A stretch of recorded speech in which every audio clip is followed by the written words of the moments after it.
ഇസ്ലാമാബാദ് പാകിസ്ഥാനിലെ ഖൈബർ പക്തുൻഹ്വ പ്രവിശ്യയിൽ പാകിസ്ഥാൻ വ്യോമസേന നടത്തിയ ബോംബാക്രമണത്തിൽ 30 പേർ കൊല്ലപ്പെട്ടു. പ്രാദേശിക സമയം പുലർച്ചെ 2 മണിയോടെയായിരുന്നു ആക്രമണം. തിറ താഴ്വരയിലുള്ള മത്രേദാര ഗ്രാമത്തിൽ പാകിസ്ഥാൻ യുദ്ധവിമാനങ്ങൾ 8 LS-6 ബോംബുകൾ വർഷിക്കുകയും ഇത് കൂട്ടക്കൊലയ്ക്ക് വഴിവെക്കുകയുമായിരുന്നു. മരിച്ചവരിൽ നിരവധി കുട്ടികളും സ്ത്രീകളും ഉൾപ്പെടുന്നുണ്ടെന്നാണ് റിപ്പോർട്ട്. ആക്രമണത്തിൽ നിരവധി പേർക്ക് പരിക്കേറ്റുവെന്നു പാകിസ്ഥാനിലെ പ്രാദേശിക മാധ്യമങ്ങൾ റിപ്പോർട്ട് ചെയ്യുന്നു. കുട്ടികളടക്കം നിരവധി മൃതദേഹങ്ങൾ ചിതറിക്കിടക്കുന്ന ദൃശ്യങ്ങൾ പുറത്തുവന്നിട്ടുണ്ട്. അവശിഷ്ടങ്ങൾക്കടിയിൽ മൃതദേഹങ്ങൾക്കായി രക്ഷാപ്രവർത്തകർ തിരച്ചിൽ നടത്തുന്നത് തുടരുകയാണ്. മരണസംഖ്യ ഇനിയും ഉയർന്നേക്കുമെന്നാണ് രക്ഷാപ്രവർത്തകർ പറയുന്നത്. ബോംബ് സ്ഫോടനങ്ങളിൽ ഗ്രാമത്തിന്റെ ഏതാണ്ട് ഭൂരിഭാഗവും നശിച്ചു. താലിബാൻ ഭീകരരുടെ ഒളിത്താവളങ്ങൾ ലക്ഷ്യമിട്ടാണ് പാകിസ്ഥാൻ വ്യോമസേന ബോംബിട്ടതെന്നാണ് റിപ്പോർട്ടുകൾ.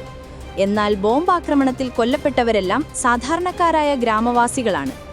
ഹമാസിനെ ഇല്ലാതാക്കുമെന്നും ലക്ഷ്യം നേടുമെന്നും ഇസ്രയേൽ പ്രധാനമന്ത്രി ബെന്യാമിൻ നെതന്യാഹു പറഞ്ഞു. ബന്ധികളെ മോചിപ്പിച്ച് തിരികെ എത്തിക്കും. ശത്രുക്കളെ കീഴടക്കുന്ന ഒരു പോരാട്ടത്തിലാണ് നമ്മൾ. ഇറാനിയൻ അച്ചുതണ്ടിനെ നശിപ്പിക്കണമെന്നും അത് ചെയ്യാൻ നമുക്ക് ശക്തിയുണ്ടെന്നും ബെന്യാമിൻ നെതന്യാഹു പറഞ്ഞു. ഇസ്രയേൽ ഡിഫൻസ് ഫോഴ്സിനെ അഥവാ IDF-നെ അഭിസംബോധന ചെയ്യുകയായിരുന്നു അദ്ദേഹം. വരും വർഷത്തിൽ നമ്മുടെ മുന്നിലുള്ളത് ഈ ലക്ഷ്യമാണ്. നമ്മുടെ എല്ലാ യുദ്ധലക്ഷ്യങ്ങളും കൈവരിക്കാൻ നമ്മൾ ദൃഢനിശ്ചയം ചെയ്തിട്ടുണ്ട്. ഹമാസിന്റെ ഉന്മൂലനം പൂർത്തിയാക്കണം.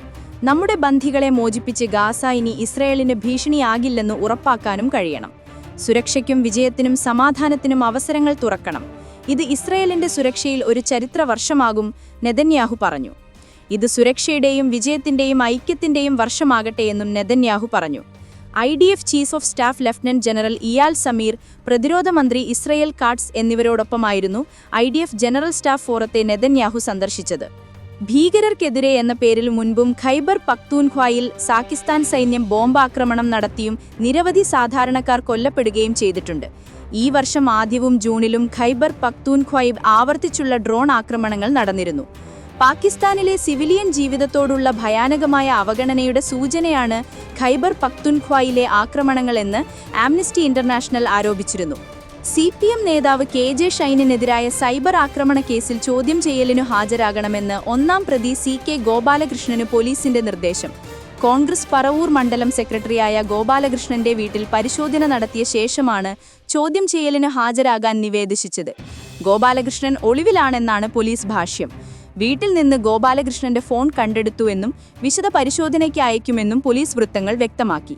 ഗോപാലകൃഷ്ണന്റെ ഫേസ്ബുക്ക് പേജിൽ നിന്നാണ് തനിക്കെതിരായ വ്യാജ പ്രചാരണം ആരംഭിച്ചതെന്നാരോപിച്ച് ഷൈൻ നൽകിയ പരാതിയിൽ എറണാകുളം റൂറൽ ജില്ലാ സൈബർ പോലീസാണ് കേസെടുത്തത്. ഗോപാലകൃഷ്ണൻ 1-ാം പ്രതിയും യൂട്യൂബറായ KM ഷാജഹാൻ 2-ാം പ്രതിയുമാണ്. ഇവർക്ക് പുറമെ യൂട്യൂബറായ കൊണ്ടോട്ടി അബുവിനെ ഇന്ന് കേസിൽ 3-ാം പ്രതിയായി ഉൾപ്പെടുത്തി. യൂട്യൂബ് ചാനലിലൂടെ അപവാദ പ്രചാരണം നടത്തിയതിനാണ് കേസ്. മെട്രോ വാർത്ത പത്രത്തിനെതിരെയും കേസുണ്ട്. ഷൈനിനും വൈപ്പിൻ MLA KN ഉണ്ണികൃഷ്ണനുമെതിരെ നടക്കുന്ന സൈബർ ആക്രമണത്തെ തുടർന്ന് പോലീസ് കഴിഞ്ഞ ദിവസം ഇരുവരുടെയും മൊഴിയെടുത്തിരുന്നു. സമൂഹമാധ്യമങ്ങളിൽ തനിക്കെതിരെ അവഹേളനപരമായി വന്ന ലിങ്കുകളും മറ്റും ഷൈൻ പോലീസിന് കൈമാറിയിരുന്നു. സമൂഹമാധ്യമ കമ്പനികളിൽ നിന്ന് ഈ അക്കൗണ്ടുകൾ സംബന്ധിച്ച വിവരങ്ങൾ തേടിയിരിക്കുകയാണ് പോലീസ്. അതിനിടെയാണ് ഗോപാലകൃഷ്ണനു വേണ്ടി തിരച്ചിൽ നടക്കുന്നത്. കേസെടുത്തതിനു പിന്നാലെ ഗോപാലകൃഷ്ണൻ ഒളിവിൽ പോയിരുന്നു. താൻ ആരെയും അപമാനിച്ചിട്ടില്ലെന്നും സമൂഹമാധ്യമങ്ങളിൽ വന്ന വീഡിയോ ഷെയർ ചെയ്യുക മാത്രമാണ് ഉണ്ടായതെന്നും അതിൽ ഷൈനിനെ പേരെടുത്ത് അപമാനിച്ചിട്ടില്ലെന്നും കേസെടുക്കുന്നതിന് തൊട്ടുമുൻപ് ഗോപാലകൃഷ്ണൻ പറഞ്ഞിരുന്നു. സംസ്ഥാനത്ത് അമീബിക് മെനിഞ്ചോ എൻസെഫലൈറ്റിസ് അഥവാ അമീബിക് മസ്തിഷ്കജ്വരം ബാധിച്ചവരുടെ എണ്ണം വർദ്ധിക്കുന്ന സാഹചര്യത്തിൽ രോഗകാരണമാകുന്ന അമീബ ശരീരത്തിൽ കടക്കുന്നതിനെക്കുറിച്ച് കൂടുതൽ വിശദമായ പഠനങ്ങൾ നടത്തിയ ആരോഗ്യ വിദഗ്ധർ വായുവിലൂടെ അമീബ ബാധിക്കാൻ സാധ്യതയുണ്ടോ എന്നതുൾപ്പെടെയുള്ള പഠനങ്ങളാണ് നടക്കുന്നത്. അമേരിക്കയിൽ ഉൾപ്പെടെ ഇതുമായി ബന്ധപ്പെട്ട് പുറത്തു വന്നിട്ടുള്ള റിപ്പോർട്ടുകൾ കൂടി അടിസ്ഥാനത്തിലാണ് ചർച്ചകളും വിലയിരുത്തലുകളും.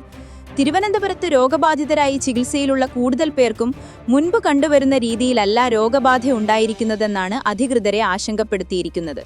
വെള്ളത്തിലുള്ള നൈഗ്ലേരിയ ഫൗളറി വിഭാഗത്തിൽപ്പെടുന്ന അമീബ മൂക്കിലൂടെ തലച്ചോറിൽ പ്രവേശിച്ച് രോഗബാധയുണ്ടാക്കുന്നു എന്ന പൊതുധാരണയാണ് ഇതുവരെ ഉണ്ടായിരുന്നത്.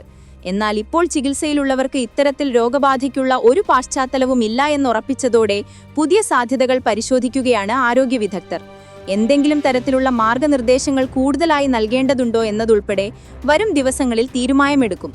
Primary amoebic meningo encephalitis PAM മറ്റുള്ള ഗ്രാനുലോമാറ്റസ് മെനിഞ്ചോ എൻസെഫലൈറ്റിസ് എന്നിങ്ങനെ 2 തരം രോഗങ്ങളാണുള്ളത്. ഇതിൽ പ്രൈമറി അമീബിക് മെനിഞ്ചോ എൻസെഫലൈറ്റിസ് ആണ് കൂടുതൽ അപകടകാരി എന്ന നിഗമനത്തിലാണ് ആ വിഭാഗത്തിൽ കൂടുതൽ പഠനങ്ങളും മറ്റും നിലവിലുള്ളത്. ബ്രെയിൻ ഈറ്റിംഗ് അമീബ എന്നറിയപ്പെടുന്ന നൈഗ്ലീരിയ ഫൗളറിയാണ് പ്രൈമറി അമീബിക് മെനിഞ്ചോ എൻസെഫലൈറ്റിസിന് കാരണം. കുളങ്ങൾ, തടാകങ്ങൾ, നദികൾ എന്നിവയിലുള്ള വെള്ളത്തിലുള്ള അമീബ തലച്ചോറിലെത്തി കോശങ്ങളെ നശിപ്പിച്ച് നീർവീക്കമുണ്ടാക്കി മരണകാരണമാവുകയാണ്. സംസ്ഥാനത്ത് കുട്ടികൾക്കുൾപ്പെടെ നിരവധി കേസുകൾ ഈ വിഭാഗത്തിൽ റിപ്പോർട്ട് ചെയ്യപ്പെട്ടിരുന്നു.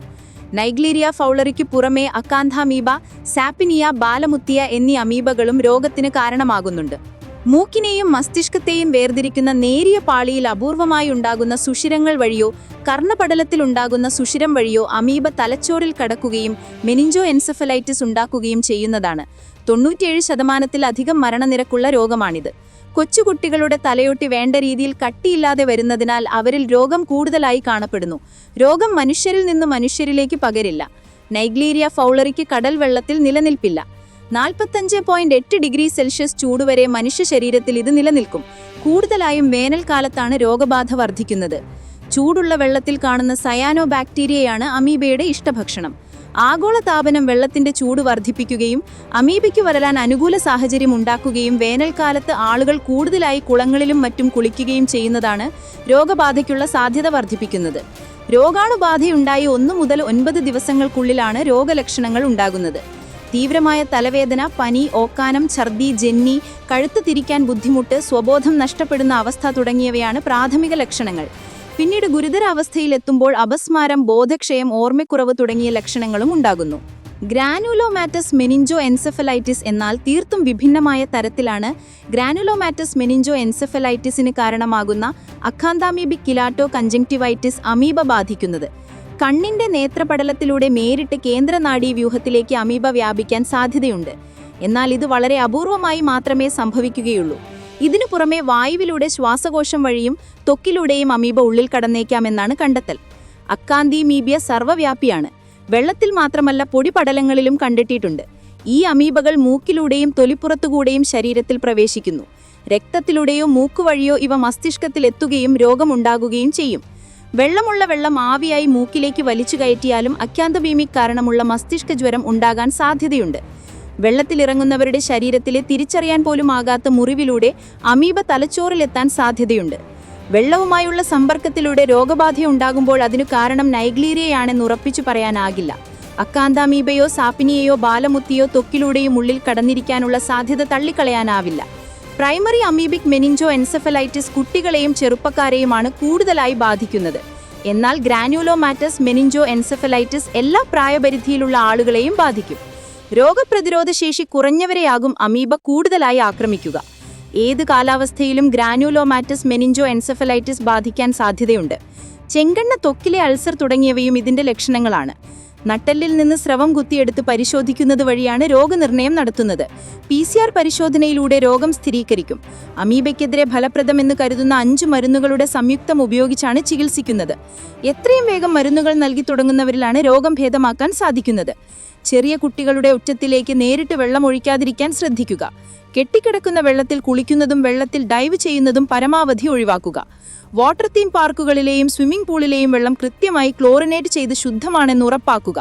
മൂക്കിലേക്ക് വെള്ളം ഒഴിക്കാതിരിക്കുക. മൂക്കിൽ വെള്ളം കയറാതിരിക്കാൻ നേസിൽ ക്ലിപ്പ് ഉപയോഗിക്കാവുന്നതാണ്.